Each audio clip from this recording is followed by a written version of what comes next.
It's a special treat to be able to sit here with Fred Moten and to talk about the etchings by Chris Ofili. My name is Bob O'Mealy, and I want to point out that the exhibition at our gallery at Columbia Wallach Gallery of these engravings is part of a series of events or constellation of events called Such Sweet Thunder. On Columbia's campus, every first-year student is reading Othello and studying Ellington and Strayhorn's Such Sweet Thunder. And our Center for Jazz Studies and the English department and our Black Studies departments have joined with the core curriculum to say, let's bring these two giants together, three counting Strayhorn, and let the music students think about hearing this piece of music in light of the Shakespeare work honoring Shakespeare.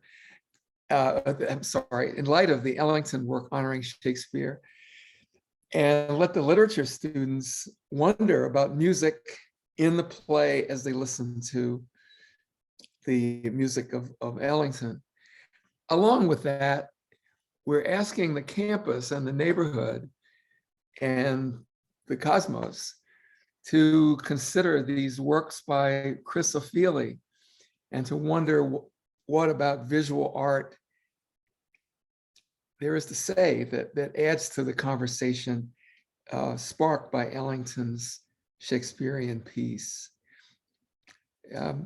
Before going further, I just want to say that Fred Moten is very important to the scholarly community across the campus. He's somebody who's required reading in English, we know, and in music programs, we know, but he's also becoming more and more required reading in visual arts contexts as well, as his work, particularly it's not Black and Blur, but In the Blur. Is that the name of the? Have I got it right now? Oh, you're muted, Fred. Black and Blur. Black and Blur. Joins in the break in discussing visual art more and more. And so he's a polymath and a wonderful cosmopolitan scholar. It's also important for me to point out that he is a willful Black activist scholar, and that it is part of his identity that he creates work that is action-oriented, and he wants to turn over the soil, as he puts it in one of his talks. And that's something that inspires people no matter what walk of life you're from, and part of the reason he's so beloved throughout the community. I also want to say that he's a very dear friend, and who I was telling someone today that he never says no. I ask him to do stuff unless it's completely out of the question, and I can't think of any instances of that. He wants to be part of the conversation, and he's a leader of the conversation, and so it always amazes us who join him how generous he is, how warm he is. And so, without embarrassing him any more than that, I just want to say it's a delight to see you here. It's always a pleasure, always a pleasure. And I'm always happy to do anything, with you, Bob, because it's always so fun and it's always so illuminating. So thank you for having me again. Appreciate it. Can you say a word about the moment or moments when visual art struck you? There's a book of Black sermons called God Struck Me Dead. Reading, was there a moment when you said, oh my goodness, there's Mondrian, oh my God, there's Rembrandt. Can you describe a moment like that for you to let us know how you get into the field of visual art? Yeah, actually, there's three moments. I'll try to describe them briefly. So I had, both the good fortune and the misfortune of being an undergraduate at Harvard. And part of the good fortune was, they have such a embarrassing wealth of resources, including a great art museum called the Fogg Art Museum. And I used to, particularly in the third and fourth years of my time there, I would go to the Fogg a lot just to look at stuff, just to kind of, sometimes just on my way back to my dorm room, just stop by for 10 minutes. And there was this one painting in particular that kept me coming back really maybe 3 or 4 times a week. It was a painting by Renoir. You have to excuse my terrible French, but it was, one title of it is Gabrielle en Robe Rouge. It was his maid slash mistress slash model, Gabrielle, whom he painted many times. But in this particular painting, she's wearing a red dress, and the red dress sort of melds into the sort of red background, and her face emerges out of that background and out of that dress in its sort of reddish brown tones. And I just love that painting, and that painting messed me up, for still messes me up. And then I would say the other moment was when the Museum of Modern Art had a Mondrian retrospective. And I had never really had anything more than just a sort of superficial misunderstanding of Mondrian's work. But I was able to go to that exhibit. And at the end of it, literally, you were sort of led through the galleries so that at the end you arrive at his great last unfinished painting called Victory Boogie Woogie. And again, that stopped me in my tracks. That I was different after I saw that painting. When I went into the museum, I was one person. When I walked out, I was another person because of that painting. And then the third time, I would say, and it's the one that I'm sort of still in the midst of, is when I was teaching at NYU 20 years ago. I don't even remember who brought him, but a man named Bill Arnett, who ran this foundation for a long time called the Souls Grown Deep Foundation, came to discuss his work as a collector and curator, particularly around the work of Thornton Dial. And it was on the occasion of the publication of these huge sort of twin volume of a catalog of the work he had collected of Black artists, in the South. And just that book, that discussion, and then seeing Thornton Dial's work, and then especially seeing this extraordinary sculpture by him called A Monument to the Minds of the Little Negro Steelworkers.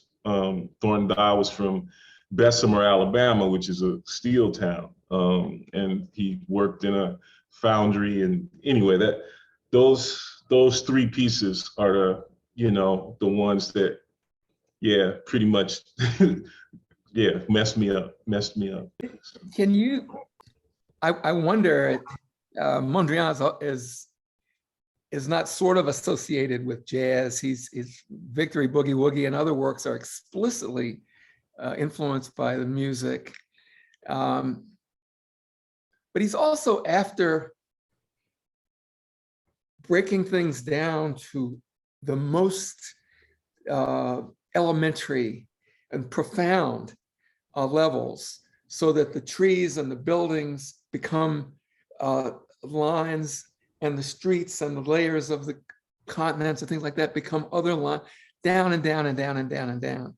Mm-hmm. And can you say what you mean when you say seeing that messed you up? Was it the jazz thing, or was it something else? Well, it was,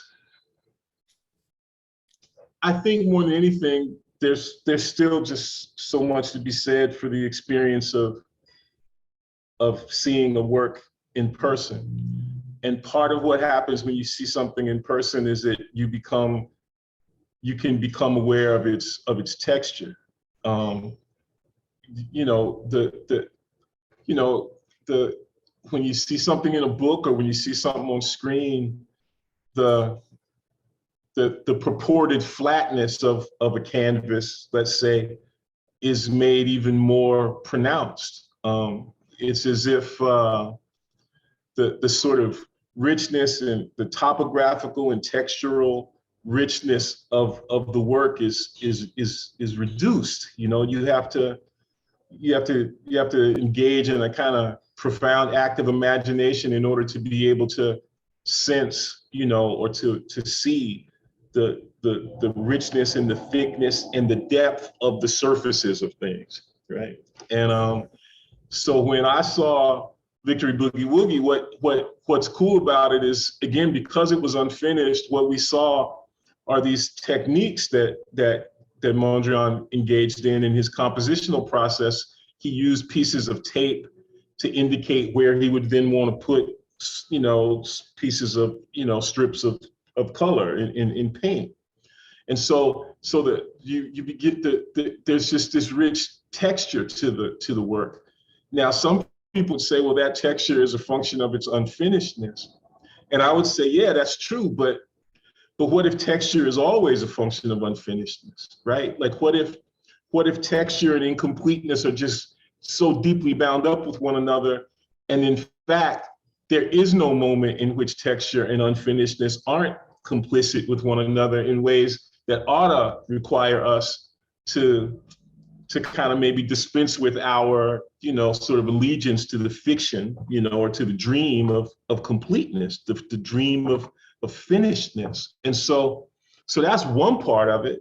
But then the other part of it, it was as if that painting were animated somehow. Like so when you look at it, it feels like it's moving. And not only does it feel like it feels like it's moving, it feels like it's animated by the music that it refers to, right? Like, so that it really feels like what you're doing when you see the painting is you're also hearing the painting. You're hearing this music that accompanies it.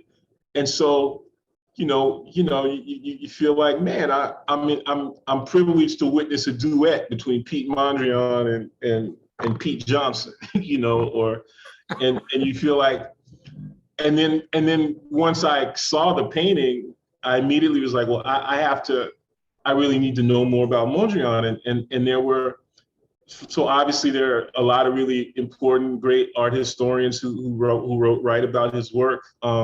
A couple in particular who I learned a lot from, Yves Lembois and this guy named Harry Cooper, who actually curated an exhibit of what are called, what he calls Mondrian's transatlantic paintings. The paintings that he was engaged in when he, you know, left Europe, you know, as a kind of exile from the Nazis. So, and he was enveloped in this rich sort of musical culture because he lived right around where MoMA is now. He lived, I think, on 52nd or 51st Street, which meant he was not only right around the corner from MoMA, but he was right around the corner from the epicenter of jazz, right? At that moment in the early 40s.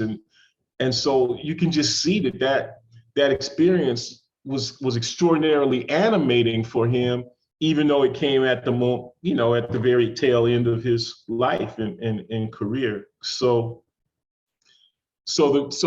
and then what I realized is, you know, Mondrian wrote a lot about what he was doing, and his interest in jazz, his interest in the sort of social environment out of which jazz emerges and which jazz then also at the same time reproduces. He had been interested in that for many, many years. He wrote about it a lot in his text and for him, jazz was absolutely crucial to thinking about his theories of art, and particularly to his theories of what he called the new plasticism. You know, that stuff was there. He was always engaged there. So I didn't know all that before I saw the painting, but once I saw the painting and then learned, I was totally, how could you be surprised? You know, so that work is that's a real, again, he was part of a general milieu of social and aesthetic experiment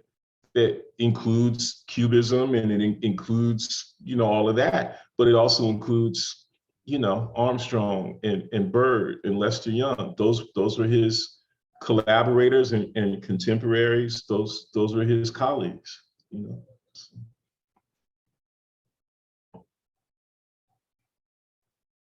You're on mute now, Bob. I didn't grow up in a family where we went to museums. Occasionally there was a school trip, but I do know what you mean. That first moment of seeing an actual work of art and not a reproduction is something that can itself knock you out. If one thing, the colors change so much. Yeah. And I can just imagine that red robe, a red dress was a different red than the books let you know. And I don't know, the complexity of her face, as I recall it, the evocative qualities of the woman that he's representing is something not to be forgotten. I want to say a word about unfinishedness before turning to Ofili. Romari Bearden used to say that he never finishes a work, that he just simply at a certain point relinquishes it. And he even wants there to be an open corner, as he liked to say, an invitation for his viewers to finish the work with their own eyes and to participate in making the work with him. But I love the idea of that in a certain sense, nothing is ever really completed. And if we can see, perhaps if Ofili in particular, as he works in series, let's do another take. Let's see it again. Let's see how far we go along the line this time. I wonder if you might tell us how you happen to do how you happen to get involved in the Ofili project, the Ofili Othello project. Well, I had actually, I'd written a little bit about Ofili. There's an essay that's, well, in the book that you mentioned before, Black and Blur, there's a sort of series of essays on Black artists in the color blue. And so I write a little bit about David Hammonds and a little bit about Glenn Ligon, who is also concerned not only as an artist, but as a theorist and as a critic with blue and with this interplay of Black and blue. And obviously, as you know, the discourse on Black and blue in Black thought is rich and deep, not only at the level of music, thinking about the relay between, Andy Razaf and Louis Armstrong, one of his first great hit records is Black and Blue, but also then, Ralph Ellison's famous discourse on Black and Blue in Invisible Man. And so the book Black and Blur is a play on that. It's an attempt to join that and extend that discourse. But it's also, but it was also a way of trying to really sort of deal with, or try to think about, the intensity with which, Black artists have been concerned with that color and with the various meanings that are associated with that color. And over the course of time, I began to realize that maybe no one in contemporary art is more deeply concerned with this color than Ofili. And this was at the time of a retrospective of his work at the New Museum downtown in New York. And they asked me to come and to give a talk about Ofili.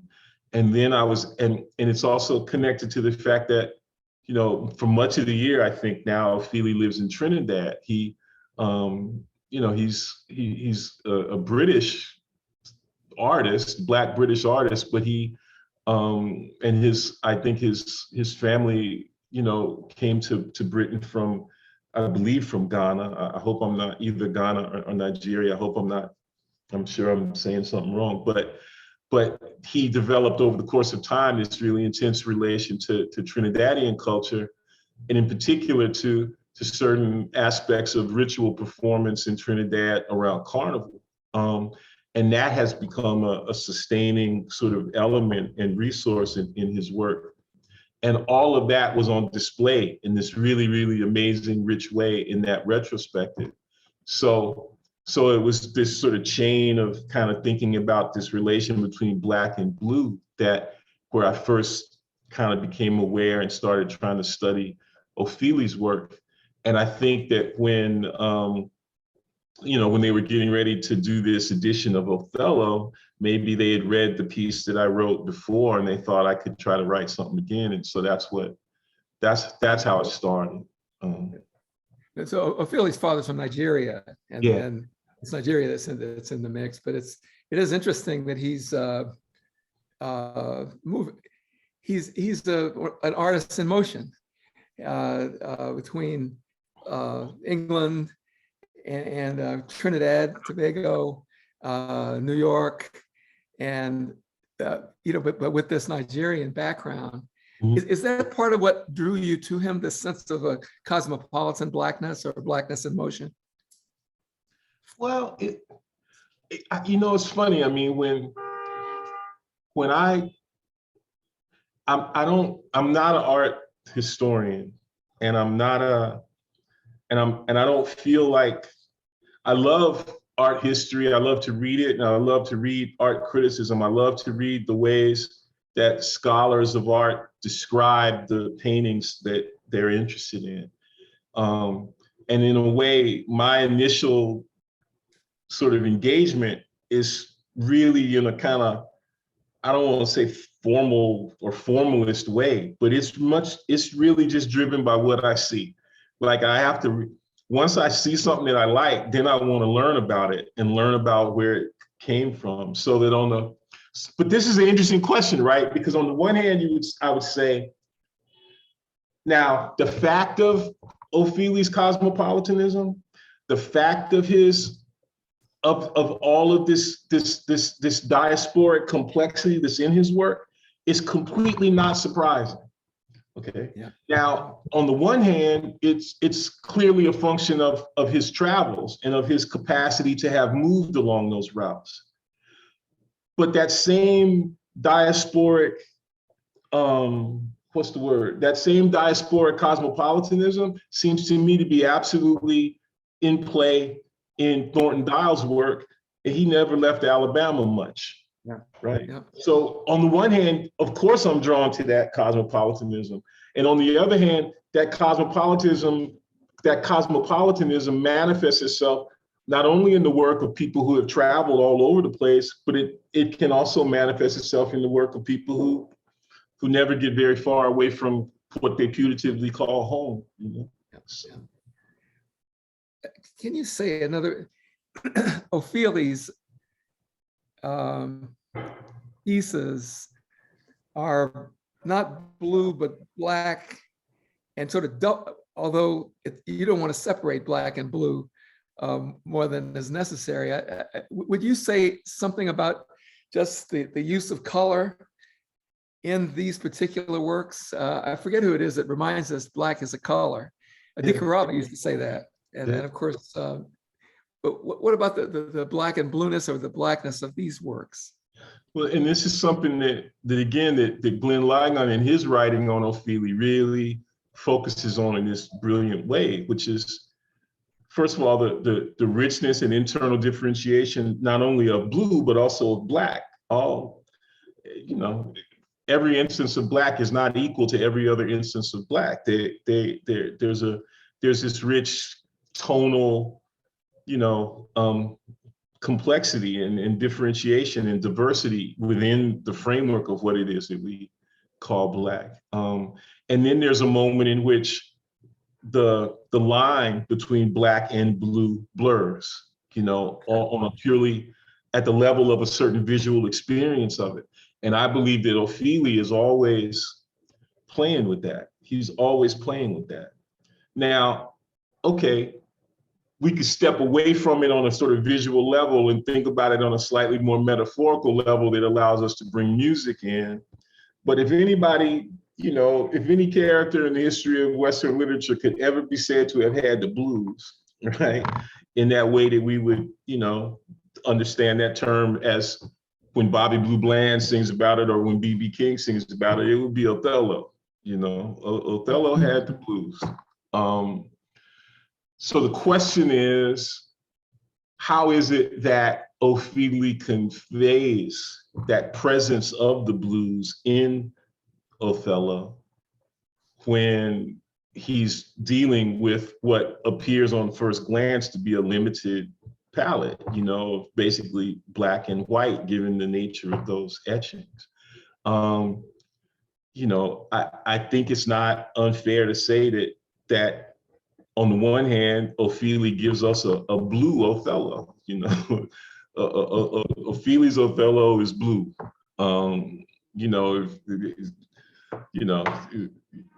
He could sing "Am I Blue," as well as Ethel Waters, and that's a lot of what he does, in the play, and the blues is not only about Desdemona. He had the blues long before he met Desdemona. She just tops it off, in a certain kind of way. And in a way, please. And Desdemona is attracted to him as a blues man, right? he tells her his troubles, and for his pains he got a world of sighs, right? She likes to listen to him sing the blues, it's one way to put it. But so all of that's in play, and obviously, Ellington, he hears all that and sees all that and senses all that, and brings that to light in a way, in his music, in the same way that Ofili brings it to light, I think, in his etchings. In your essay, you talk about the element, not quite of comedy, but of I can't think of the word you use, festivity or something like that, the festive quality. And every one of the Othellos has the tears falling down. You might say tears falling down like rain. Yeah. There's also a kind of half smile playing on his lips as well. Is that part of what is that part of where you see the blue Othello? Mm-hmm. Oh yeah, I mean, because look, it's just this old, it's a commonplace formulation, for those of us who study the blues and Black music more generally, not just in the United States, but all throughout the diaspora, is that, look, the joy and pain are inseparable. They literally blur. They can't be separated from one another. And there's a comic element, and sometimes even a farcical element. Yeah. This is so clear it's so clear in Armstrong. It's so clear in Ellison's engagement with Armstrong, right? A kind of arbitrariness to the cruelty of life that borders on farce, that borders on the comedic, that the saddest moments are in part all the more sad because at any given one of those moments, one is tempted to break out into laughter, or if that doesn't work, to break out into song. Okay, so that's part of the tragedy is then redoubled by the fact that one is not even allowed to feel purely bad about the tragedy, right? That makes it even worse, in a way. You aren't even granted the capacity to experience absolute loss as absolute loss. This is it's terrible, but it's even more terrible because it's also terribly beautiful, right? As Mingus says, so I don't know. I feel like what Ofili captures that in the image of Othello that he gives us. And it works out for me in a couple of different ways, because usually, in the history of the production of Othello, and I'm talking like I know what I'm talking about, and I sort of semi do, but I mostly don't. And there's so many important, great Shakespeare scholars, and particularly scholars in the last, few decades who have paid close attention to the questions about Shakespeare and race and Shakespeare and blackness. So there's, Kim Hall and Ayanna Thompson, and they really know. I don't really know. They know, but my my sense of the history of the production of Shakespeare, whether it has been Black actors or white actors in blackface who played him, is that they tend to veer off in the direction of a kind of hyper virility, right? Like Othello's a man, and the deep voice, and also there's a kind of athleticism that's implied in the character, partly as a function, even though we never see Othello fight, he's every inch a warrior, and so he's meant to cut that figure, so to speak. And then if you think about recent production, James Earl Jones played him in his physical prime. Paul Robeson, Lawrence Fishburne. These are, but Ofili gives us a kind of old fat Othello, this puffy faced jolly Othello. Yeah. Basically to be, I hope I'm not being too vulgar, but to me, an old fat shit talking Cedric the Entertainer kind of an Othello, with this sort of this rakish kind of Falstaffian smile on his face kind of Othello, and that's a departure, and I also think, I think that's different. His Othello is a gourmand, His Othello is clearly somebody who has spent a lot of time enjoying himself, it seems to me, and his Othello is also an Othello who, is kind of, pleased to hear the sound of his own voice. You aren't given words like the words that Shakespeare gives Othello without being conscious of the beauty of those words. Othello knows he can talk, and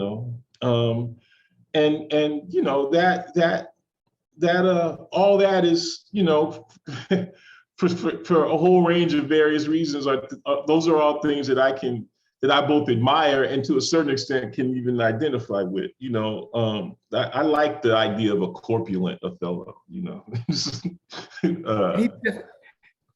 As for the question of his ethnicity, Ophelia doesn't leave you in doubt about that. This is a Black barbershop, Black bar school sitting. Brother sitting and telling his tale. Yeah. Can you comment on something? I've heard actors say, well, I guess I'm gonna have to play, there's nothing happening with August Wilson. I guess I'll have to play Othello again, and it's sort of burdensome in the same sense that Porgy and Bess can be burdensome to the Black opera singer.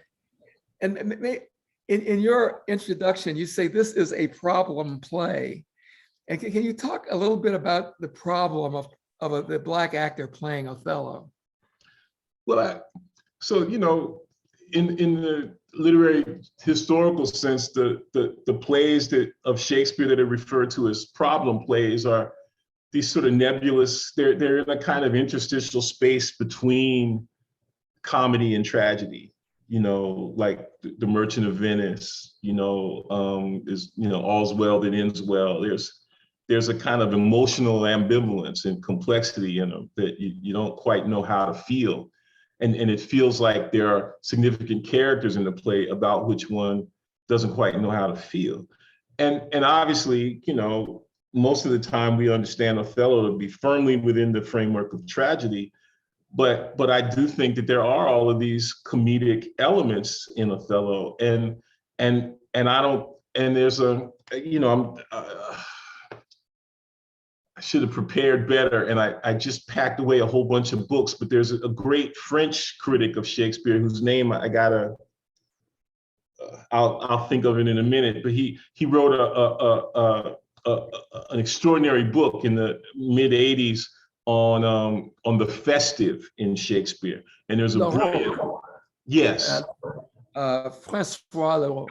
yes, and he wrote, and there's a great chapter in that on Othello, and all of these sort of, first of all, there are festivities, and there's a sort of trace of carnival in the play already, in the place of the great battle we thought we would see when Shakespeare finally gets to the place where he's supposed to be, when Othello gets to the place where there's supposed to be a fight. There is no fight. There's just a party, right? There's people talking shit, calling people's names out in the street. There's all of this sort of, whatever you want to call it, low class activity going on in the play. And so Othello's desire to constantly and hyper performatively present himself as a dignified figure is always being undermined by whatever it is that surrounds him in the play, and so what that means then is that it connects up to a second problem, which is the problem that Black actors face with regard to the choice of playing Othello. So there's two ways to think about it. One, well, on the one hand, there's the tradition of the white actor playing Othello in blackface, which a certain kind of Black actor might look at and say, well, any chance I have to play Othello, I have to take it in order to stave off that particular indignity. And then at the same time, there's the problem of playing a figure who is extraordinarily problematic for consciously Black folks because his own sense of his value and worth is so much bound to his cathexis to white power. Yeah. And also to a white woman. So how can one, Othello is this character who is absolutely concerned with presenting himself as dignified and who is given absolutely undignified things to do and say all the time. So as an actor, look, Sidney Poitier never played him and was conscious in his decision not to. And you think about that, that's interesting. This is a person who publicly, and brilliantly and righteously was clear about his responsibilities as a representative figure. And when he chose not to play Othello, that's interesting. That means it seems to indicate that he had an understanding that there was no way to play this person in a dignified fashion. Right? Now, and at the same time, there are actors like Robeson, for instance, who wrings impossible amounts of dignity out of the portrayal. Yep. Right? So it's an extraordinarily complex, phenomenon, and I don't choose. I think Robeson was right and Poitier is right somehow, and that's a totally interesting phenomenon. So. Can we bring Ellington into the conversation? You mentioned a kind of Falstaffian Othello, and also the barbershop or the barfly brother Othello. How does that connect with what a Duke seemed to be doing in his Duke and Strayhorn in their piece on Shakespeare? Well, it's in my mind, I'm thinking, I was like, who are the people I would like to have seen play Othello? And in the essay I wrote, I mentioned Isaac Hayes, and then sometimes I think Cedric the Entertainer. Now in my mind, it's like Jimmy Rushing, but that brings Basie into the mix, but we got to talk about Ellington. So I look, Ellington.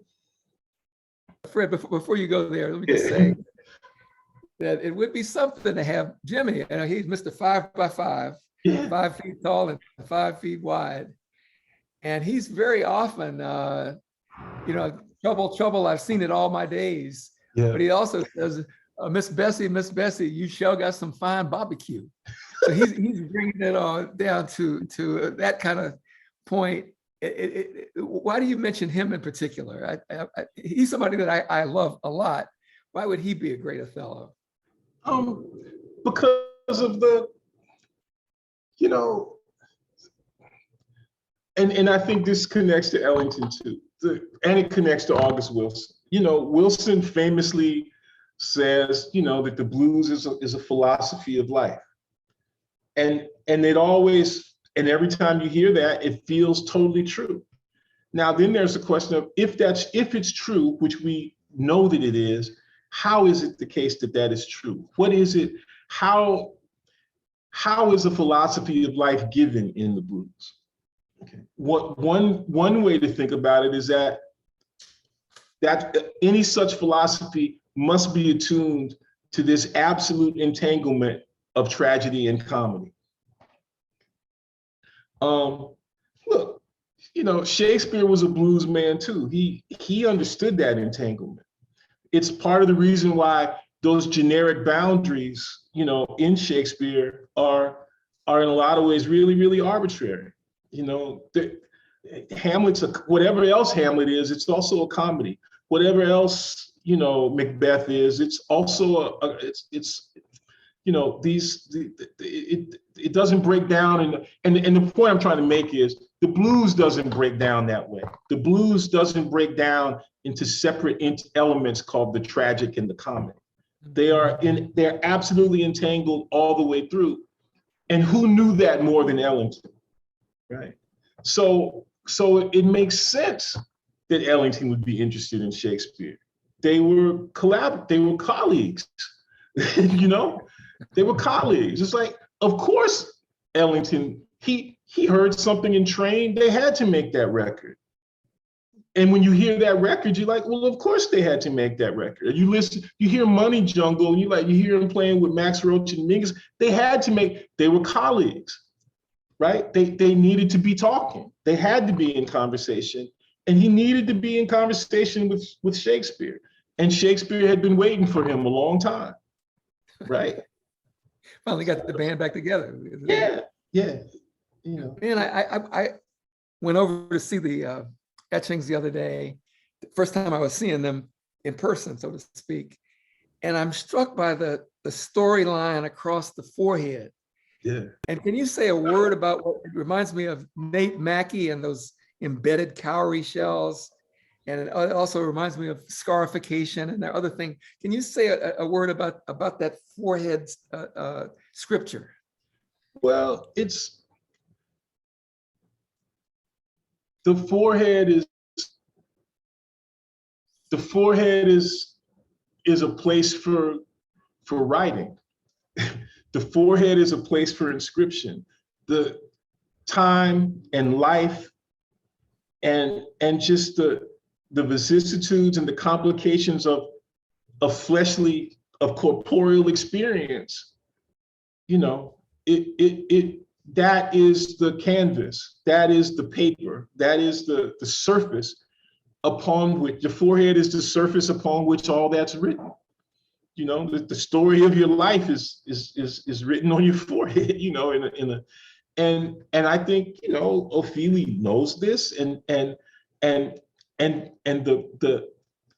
he generously gave Falstaff a forehead that was so big that Spike Lee would call it an 8-head. You know, I mean, it was right. So and there was a canvas big enough so that a life could be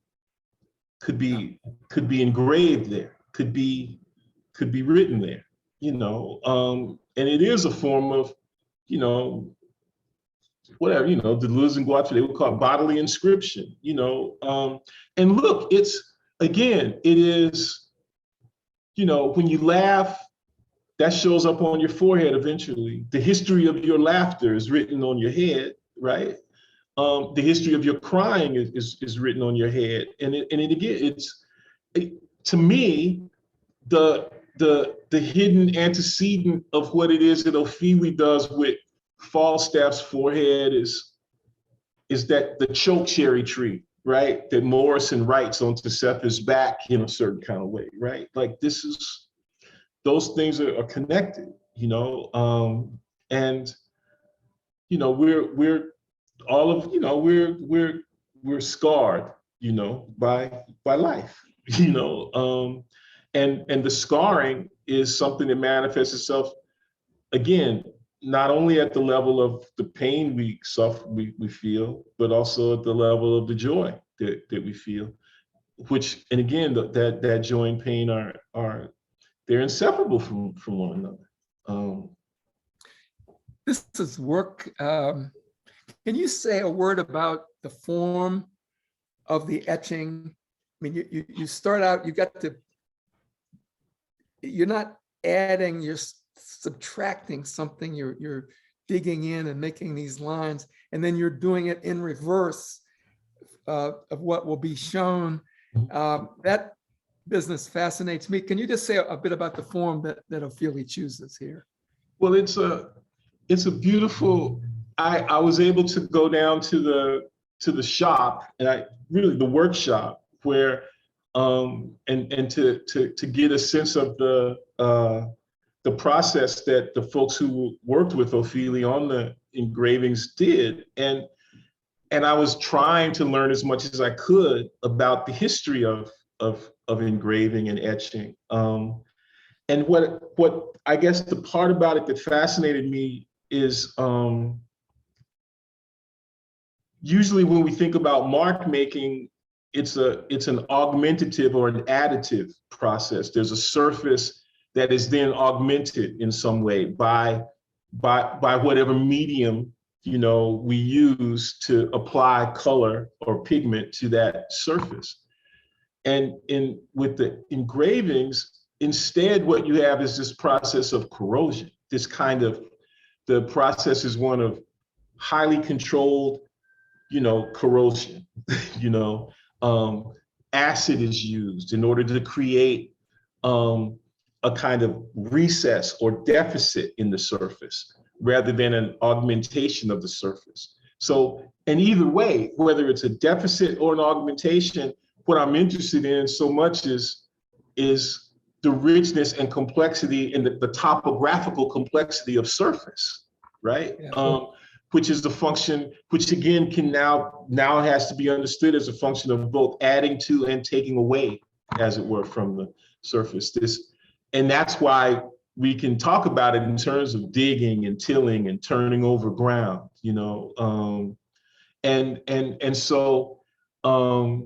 so I would say I'm still studying, I'm still learning, and I'm still by no means any kind of expert in that historical, in the process of engraving. But what my minimal sort of studies in that process with regard to Ofili have led me to is just a much more kind of obsessive relation to surfaces. And it gets back to the Mondrian, right? Like, man, when there's sort of cool Black vernacular term, side eye, what it is, give somebody the side. And now I'm like, all I want to do is side eye paintings. Like, I want to get up to them close and then look at them out of the corner of my eye, because I want to get close enough to the surface to be able to see the irregularities, right, and the topographical richness of the surface. And look, we live, Black folks have to live the history of being reduced to two-dimensionality, right? Like, let's say, like in literary representations, or when we think of a character being a rich, full character, we say, oh, that character's three-dimensional. Well, if you think about the history of the world, Black people have always have generally been understood by others to be two-dimensional characters, right? To have something missing, to have a kind of depth missing, right? Like Thomas Jefferson in Notes of the State of Virginia, he characterizes Black folks as preternaturally two-dimensional, okay? And, one way to respond to that would be to say, no, we're three-dimensional, let me show you how. Let me show you the depths of my feeling. And in some ways, that's what Othello is written to do. Let me insist upon my three-dimensionality to you. But then there's another way to respond would be to say, well, actually, the trouble is that you just don't understand the richness of two-dimensionality, right? You have but mistook us all this while, right? That maybe the dream of a kind of individual subjectivity that stands out from every other crowd, that stands out from the surface. Maybe that's just a bad dream anyway. Maybe that was a stupid project all along. Maybe what's at stake is for us all to consider and to study and to intensify our commitment to the richness of two-dimensionality. And it's a hard thing to do, right? It's a hard thing to give up the project of proving oneself to be dignified, right? Of proving oneself to have depth, But maybe there's another more powerful and revolutionary social project that can be taken up in the refusal of this putative and impossible three-dimensionality, And I kind of feel like that's what Ofili adds to the mix, in a way that allows his portrayals, you see, of Shakespeare, which have to operate within the two-dimensional realm, to do some more radical things that the burden of proving three-dimensionality won't allow for a Lawrence Fishburne or a Paul Robeson or James Earl Jones. Well, I have to ponder that. That's really, really fascinating. That the two dimensions might be enough. We're not. It's like Monk said before we get to playing something else. Try to do this one, get that one thing right. And Ofili, and maybe there's a connection here between Ofili and Mondrian, that going back to first principles in the sense of all the rest of it is all contained in this one body, and not only in the one body, in the head, in the face. Mm-hmm. You can get the whole thing. And as you say, it's not down to a minimal palette, which in itself implies luminescence as well as a blackness in what can seem like a simple set of colors.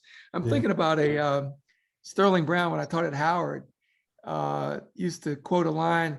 He said, "Robert, the blues ain't nothing but a poor man's heart disease." And then he would crack up. And there's something here like that. And maybe we can sum up by imagining our freshman classes coming through, or our Harlem High School seniors coming through the show. And if we started the sentence by saying Ofili is not illustrating Shakespeare, he's tilting and changing. He's giving you another angle. Can you say, you've already said, but can you say again what you think Ofili adds to the conversation about who Othello is? Something that even Shakespeare didn't see that clearly. Well, I should mention the name of this great literary critic named, and I'm going to mispronounce their name, Marta Figlerowicz, who teaches at Yale, who's written a lot about this idea of two-dimensionality in literary characters. And I'm really just sort of, playing off of stuff that they write about in a much more systematic and rigorous way. But at the same time, I think that what they are writing about as a literary critic is something that Ofili can activate as a visual artist. And one way to think about it is the only thing we have of Othello's history, of his backstory, is the handkerchief that belonged to his mother. And I kind of want to say that what I love about it, I feel like Ofili gives me a little bit more of a backstory. That somehow what those paintings carry is a sense of a social field or a social milieu out of which Othello might have emerged. And it's not, you could, it's African, it's Afro-diasporic, it's Mediterranean, it's cosmopolitan in that same way that we described Ofili. It's grounded in a variety of places. But what it really is like a set of, I guess I want to say on the most simple level that those paintings make, like you put it the best, Bob, right? This Othello is the Othello in the barbershop, right? This Othello he's grounded in Black social life. Yes. Okay, that's what it seems to me that those pictures do. And now the alchemy through which those etchings do that, I don't understand it. I don't know how he did it, but he did it. Okay, and he did it in a way that I feel is unique in the history of the portrayal of Othello, right? Yeah. That he put Othello, not to say that he put Othello in his place or in his original place, but somehow he gives us a sense of the Black sociality of a Black sociality out of which Othello must have emerged, which even Shakespeare could not have imagined. And in that respect, and Ellington does that too, and Ellington does that too. So that when we can sit here and talk about, Othello, Jimmy Rushing as Othello, they make it so that we can do that, right? They set it up so that we can say those things without being ridiculous, right? Where it seems like, it makes perfect sense, so. I look at it, looking at the picture now at one of these, and I think, there's Biggie, asking, what happened to the neighborhood cookout? Every time I look around, somebody been took out. And there's a terrible tragedy in that, of course, running through so much hip hop music, along with the comedy in the sense that we can make it. I'm also thinking of Chester Himes and his two-dimensional characters, behind which there's a great social message. I guess my final question would be, if you were preparing a class for the revolution, and we got to the part of the hallway that the class was studying, and there are these etchings, can you connect this to a will to turn things around, to turn the earth over? And we can end there, if you will. How could this be part of a Black revolutionary project? Well, I think, to me, it's important to the way to put it, just to continue from the previous question, is this is an Othello that comes from somewhere. Yes. He comes from somewhere.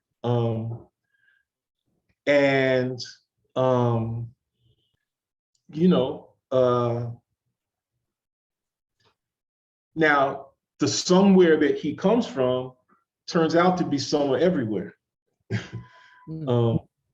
It's all over the place. He comes from somewhere that in physical terms, in physics terms, is non-local, right? And again, that's also this interesting interplay that you've been talking about between, rootedness and cosmopolitanism. Cosmopolitanism is radical in that respect. It's rooted. And at the same time, the cosmopolitanism of the uprooted, right, is also our portfolio, so to speak. So these are questions that ultimately have to do with how it is, what is our ethical relationship to the surface that we stand on? What is our ethical relation to the earth that we stand on, and to all of the elements that comprise the topographical richness of that earth including other people.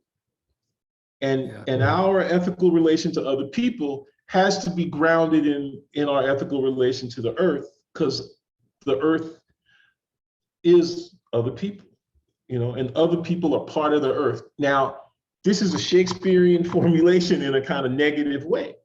In The Tempest, when Prospero wants to, who's a prince, who's a figure of sovereignty and a figure of a certain kind of hyper-intellectual sovereignty, when he wants to insult Caliban with the most intensity, the epithet he hurls at him is "thou earth," right? Right. That's what he's, "thou earth." That's the lowest thing he can say, But on the other hand, we turn that around. Curtis Mayfield tells us in We're a Winner that we're too from the good black earth. We're too good from the good black dirt, right? This interplay between earthliness and earthiness and personhood, when we say that we come from somewhere, that's where we come from, right? That's our radical groundedness. And there is no revolutionary movement that can afford to forget that. So when we read Othello and when we look at those images, if they provide for us an occasion to remember that and to consider that and to think that, then that's part of the lesson that we always have to keep teaching ourselves. It's never learned, but it's always something that we're trying to learn. That we never learn it, but we're always learning it. If that makes any sense. It's just left for me now to just to thank you for making this time. You just remind me of what a big play this is, problems and all, and even the problems have other problems that are interesting to consider and challenging as we make it. We people who are darker than blue and therefore, ready for something, or getting ready, as you say. Yeah. So thanks so much, Fred. God bless you, sir. And we look forward to your talk shortly. And I hope we can just hang sometime soon too, man. You always inspire me, make me feel good just to see you. I feel the same. Thanks, Bob. Always. Thank you. All right. Peace, brother. All right.